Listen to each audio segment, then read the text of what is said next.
안녕하세요, 여러분. 오늘 저희가 함께 살펴볼 자료는 국방 바이오 역량 강화 방안 보고서입니다.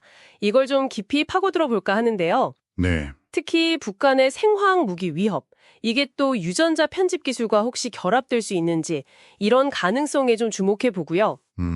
네. 그리고 미국의 선제적 대응 사례가 있더라고요. 이걸 보면서 우리 대한민국은 지금 어떤 상황이고 또 앞으로 어떻게 나아가야 할지 한번 같이 짚어보는 게 오늘의 목표입니다. 좋습니다. 자, 그럼 바로 시작해 볼까요? 이 보고서를 보니까요. 북한이 세계 3위 수준의 생화학 무기 강국이다. 뭐 이렇게 평가를 받는다고요. 네, 그렇습니다. 랜디 연구소 같은 경우는 최대한 5,000톤 정도의 화학작용제를 가지고 있을 거다 이렇게 추정을 하고 있고요. 5,000톤이요? 어휴. 네, 그리고 우리 국방백서에서도 탄저균이나 두창 같은 거 있잖아요. 이런 생물작용제 한 13종 정도는 자체적으로 생산할 능력이 있다 이렇게 보고 있죠. 와, 13종이나.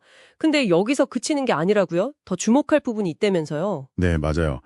최근에 미국 국무부에서 나온 평가가 좀 중요합니다.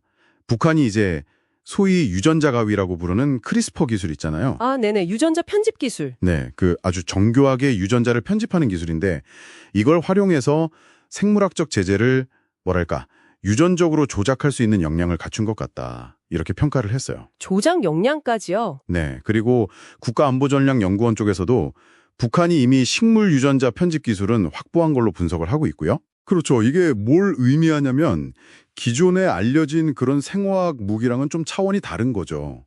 완전히 새로운 형태의 신종 바이러스나 변종 바이러스를 무기로 개발할 수도 있다. 이런 가능성을 보여주는 겁니다. 와, 그건 정말 예측하기 어렵겠는데요? 네, 그래서 벨퍼센터 같은 곳에서는 관련 장비들이 또 민간 연구용으로 쉽게 위장될 수 있어서 외부에서 감시하거나 통제하는 게 아주 어렵다고 경고하고 있습니다. 아니, 그러면 유전자 편집 기술까지 만약에 동원된다면 기존에 우리가 가진 탐지 시스템이나 방어 시스템으로는 이거 알아채기조차 어려운 거 아닌가요? 바로 그 점이 문제입니다. 이게 핵심적인 위협 고도화라고 봐야겠네요. 네, 그렇습니다.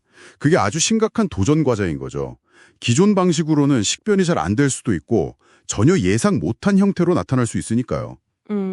그래서 이런 잠재적 위협에 어떻게 대비해야 할까? 이 질문에 대해서 보고서는 미국의 다르파, 국방고등연구계획국이죠. 이 사례를 아주 중요하게 다룹니다. 아, 자르파. 혁신 기술에 정말 과감하게 투자하는 곳으로 유명하잖아요. 어떤 내용인가요, 구체적으로? 다르파가요. 코로나19 팬데믹 터지기 훨씬 전부터, 그러니까 아주 오래전부터 mRNA 백신 같은 그런 혁신적인 기술에 선제적으로 투자를 해왔다는 거예요. 미리요? 네. 그리고 이게 결국 팬데믹 상황이 터졌을 때 모더나 백신이 굉장히 빠르게 개발될 수 있었던 결정적인 기반이 됐다. 이렇게 분석을 하고 있습니다. 아하, 그 투자가 빛을 발했군요. 그렇죠. 영국 의학 저널 BMJ 연구를 보면요. 미국 정부가 팬데믹 이전에 이 mRNA 백신 기술 개발에만 최소 3억 3,700만 달러를 투자했더라고요. 와, 액수가 상당하네요. 네. 이 중에 국방부가 한 7,200만 달러 정도를 담당했고요.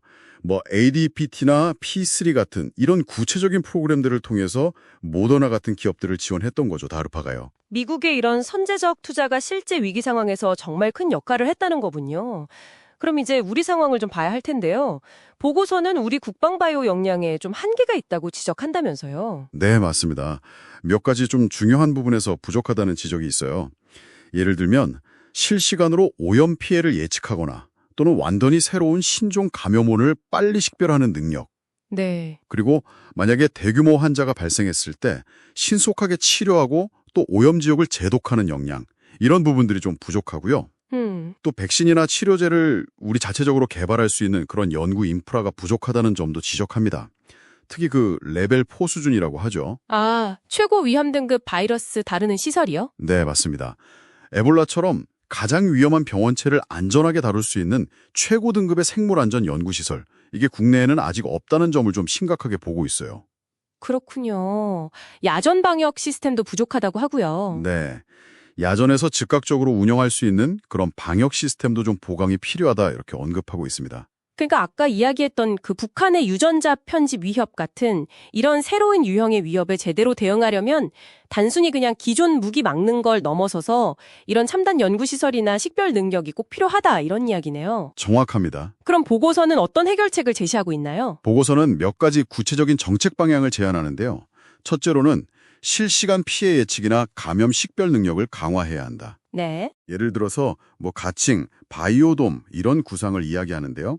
민관과 군의 데이터를 싹 통합해서 실시간으로 위협을 감지하고 또 어떻게 대응할지 결정하는 그런 지능형 방어 시스템 구축 검토를 제안하고요. 바이오돔이요? 흥미롭네요. 네. 둘째로는 군 의료 역량하고 야전 방역 시스템을 확충해야 한다. 의료품 수송 드론 같은 새로운 기술 도입도 생각해 볼 수 있겠죠. 네. 그리고 셋째가 중요한데 국방부가 주도해서 선제적인 R&D 투자를 대폭 늘려야 한다. 그리고 아까 말씀드린 레벨4 바이오 팩토리 같은 핵심 인프라 그리고 전문 인력도 확보해야 한다는 점입니다. 역시 투자가 중요하군요. 그렇죠. 마지막으로는 국가 전체의 바이오 안보 거버넌스 안에서 국방부의 역할과 책임을 더 강화해야 한다. 이렇게 강조하고 있습니다. 결국 들어보니까 핵심만은 좀 명확해 보이네요. 북한이 이렇게 고도화되고 또 예측하기 어려운 비대칭 위협을 가지고 오는데 여기에 맞서려면 우리가 그냥 방어만 하고 있을 게 아니라 미국 달파처럼 우리도 미래를 내다보고 연구개발이나 핵심 인프라에 선제적으로 그리고 좀 과감하게 투자해야 한다. 이 말씀이시군요. 네, 정확히 보셨습니다. 그게 핵심인 거죠. 자, 오늘 분석을 마무리하면서 여러분께 이런 질문을 한번 던져보고 싶습니다. 이렇게 국방 차원에서 바이오 역량을 강화하는 것이 단순히 북한 같은 특정 국가의 군사적 위협에 대비하는 걸 넘어서서요. 네. 앞으로 또 언제 닥칠지 모르는 그런 미지의 신종 감염병 팬데믹으로부터 우리 사회 전체를 보호하는 데는 과연 어떻게 기여할 수 있을까요? 아, 국방 투자가 공중 보건에도 도움이 될 수 있다. 네, 그런 이중의 효과를 낼 수 있는 방안은 무엇일지 한번 같이 고민해 볼 만한 가치가 있지 않을까 싶습니다.